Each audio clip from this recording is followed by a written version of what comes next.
concept of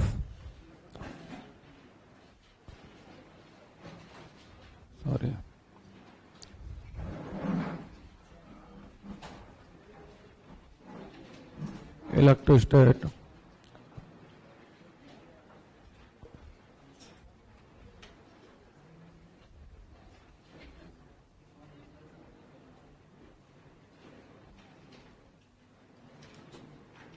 with mechanics.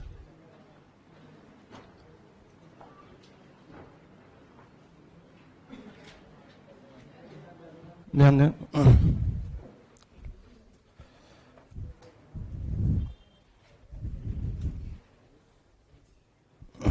शुरू करें। तो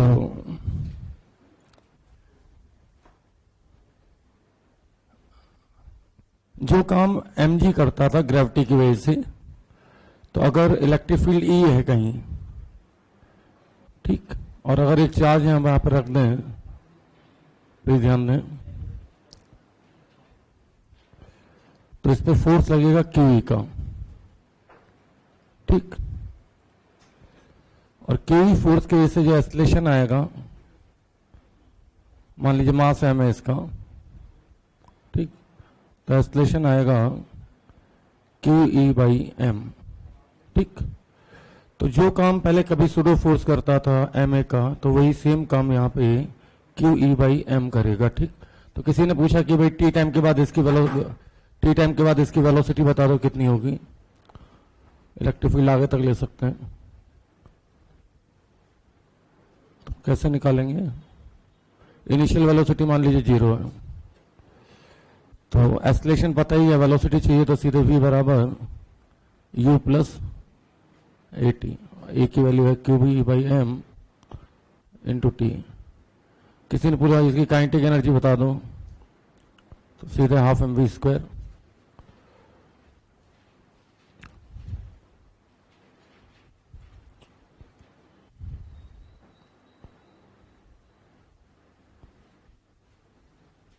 ठीक, कोई दिक्कत, ठीक। फिर एक होता मिल्कन ऑयल ड्रॉप एक्सपेरिमेंट,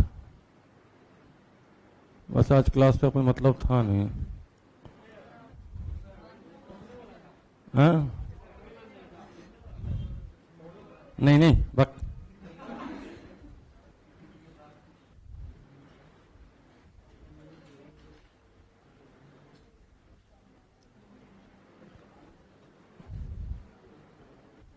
क्योंकि मेरी होली तभी खत्म भी नहीं हुई, चल ही रही है।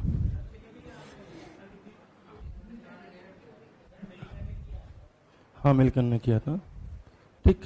तो कुछ भी नहीं है, इसको हवा में लटकाना था, तो हवा में लटकाना था तो mg नीचे, बातें नहीं, तो पूछते हैं कितना इलेक्ट्रिक फील्ड यहाँ डाल दें, तो इलेक्ट्रिक फील्ड ऊपर की तरफ डालना पड़ेगा, है ना, तो Q इसको बैलेंस कर लेगा। तो अगर इसको हवा में होल्ड करना है,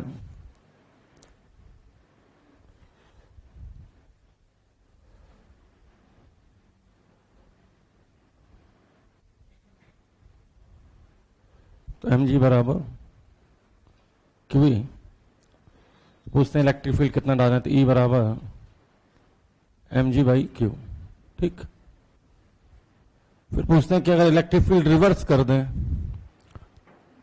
सेम इलेक्ट्रिक फील्ड को अगर हम रिवर्स कर दें, तो अब इसका एक्सेलरेशन कितना होगा? तो देखो यार, एक तो mg लग ही रहा था और Q भी mg के बराबर है, तो टोटल फोर्स हो जाएगा 2mg, और अगर टोटल फोर्स 2mg हो गया तो इसका एक्सेलरेशन हो जाएगा 2g, ठीक। कोई दिक्कत तो नहीं, ठीक है। फिर कुछ लोग क्या करते हैं, प्रोजेक्टाइल के साथ यूज कर लेते हैं इसको, सारे फार्मूले वही रहेंगे, बस अंतर ये है कि ऊपर से नीचे की तरफ एक इलेक्ट्रिक फील्ड डाल दिया, ठीक, चार्ज Q दे दिया, मास m दे दिया, इनिशियल वेलोसिटी u और एंगल थीटा, तो फिर रेंज सब सारे फार्मूले में g के साथ एक चीज और जुड़ जाएगी, g प्लस a, क्योंकि mg लगेगा नीचे फोर्स और साथ में लगेगा QE, तो एक्सेलरेशन आ जाएगा mg plus M G plus Q divided by M करेंगे तो G plus Q by M है ना। हाँ जी फैक्टर बोल सकते हैं इसे, ठीक। तो अब टाइम ऑफ फ्लाइट का फार्मूला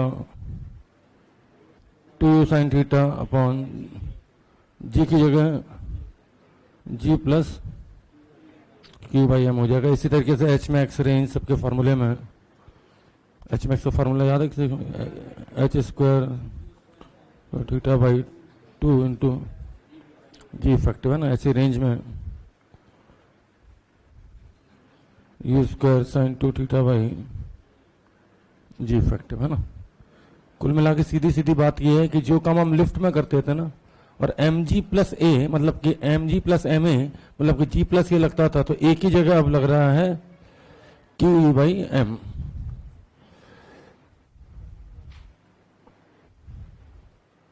ठीक, ध्यान दें। फिर कुछ लोग ऐसे सवाल पूछ लेते हैं, तुम्हें याद है एक टावर वाला सवाल था प्रोजेक्टाइल में, और हॉरिजॉन्टल वेलोसिटी यू दी, तो ये कुछ ऐसे जाता था ना, क्योंकि एम जी नीचे लगता था, हाइट एच ले लिया है ना।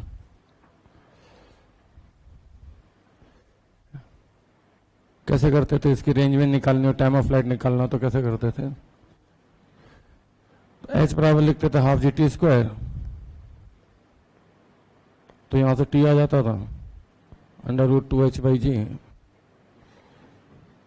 और फिर u से मल्टीप्लाई करेंगे तो u इंटू टी मिला के रेंज आ जाती थी।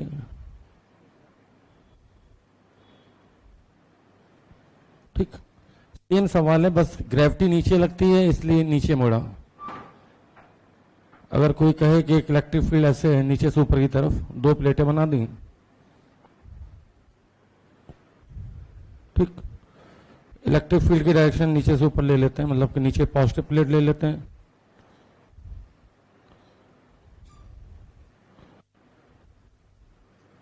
ऊपर नेगेटिव।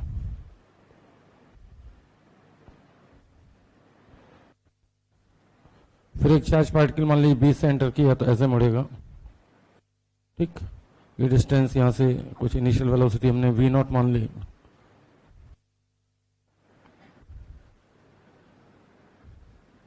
ये डिस्टेंस d मान लेते हैं।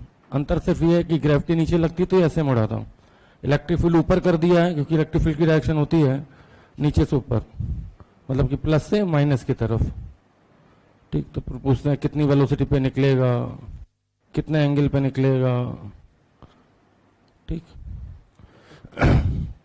कोई दिक्कत, ठीक, या फिर इसकी लेंथ दे देते हैं, प्लेट की लेंथ, डिपेंड करता है कि सवाल में क्या दिया है ना। तो हाँ, चार्ज पार्ट के लिए भाई हॉरिजॉन्टल वेलोसिटी तो सेम रहेगी, है ना, और एक्सेलरेशन किधर से किधर है, नीचे से ऊपर। इसमें मैंने अगर इलेक्ट्रिक फील्ड ऊपर कर दिया होता, ऊपर से नीचे, तो ये नीचे में बेंड हो जाता। ठीक, बिल्कुल ठीक वैसे जैसे ग्रेविटी की वजह से बेंड हुआ था। ठीक है, तो ई ऊपर दे दिया, इसका मतलब एक्सेलरेशन ऊपर है, तो बस अंतर इतना है, जो काम वहां पर जी कर रहा था वही काम यहाँ पे करेगा क्यू ई बाई एम। ठीक, तो अगर डी दिया है डी, ठीक, तो डी अगर दे दिया है तो टाइम निकलेगा डी बराबर, यहाँ पे लिखते थे एच बराबर, यहाँ पे डी बराबर half A T square, A की वैल्यू बस आ जाएगी Q by M into T square, तो यहां से टी आ जाएगा, कितना आएगा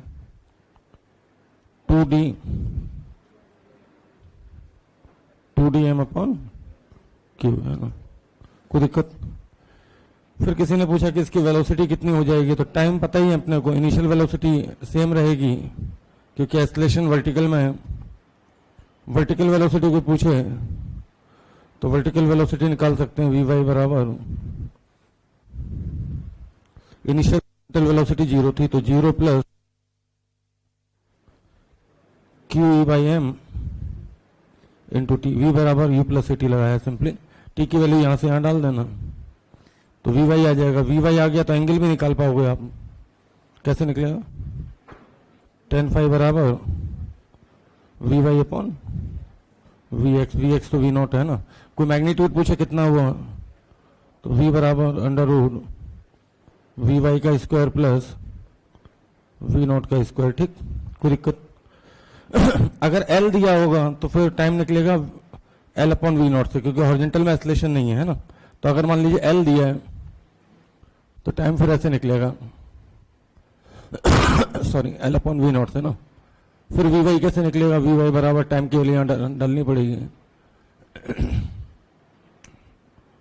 कोई इसका पाथ भी पूछ सकता है।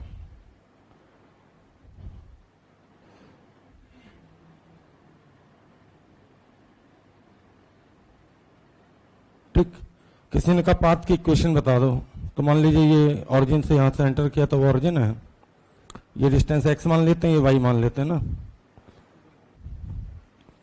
तो जैसे प्रोजेक्टाइल की इक्वेशन लिखते थे तो x बराबर क्या लिखेंगे, ओरिएंटल वेलोसिटी इनटू टाइम, क्योंकि ओरिएंटल में एक्सेलरेशन नहीं है। ठीक, y बराबर लिखना हो तो y बराबर लिखेंगे, इनिशियल वर्टिकल वेलोसिटी 0 है तो ut plus half A T square, sorry s बराबर ut plus half A T square लगा रहा हूं, तो इनिशियल 0 है प्लस हाफ a की वैल्यू आएगी q by M into T square. T की वैल्यू यहां से उठा के यहां रखेंगे तो पाथ की इक्वेशन आ जाएगी y बराबर half q by M into X upon V not का होल स्क्वायर, मतलब कि y direct proportional to X square. आपको याद हो प्रोजेक्टाइल में भी पैराबोला बनता था, यहां पे भी क्या है, पैराबोला है ना। ठीक, कोई दिक्कत?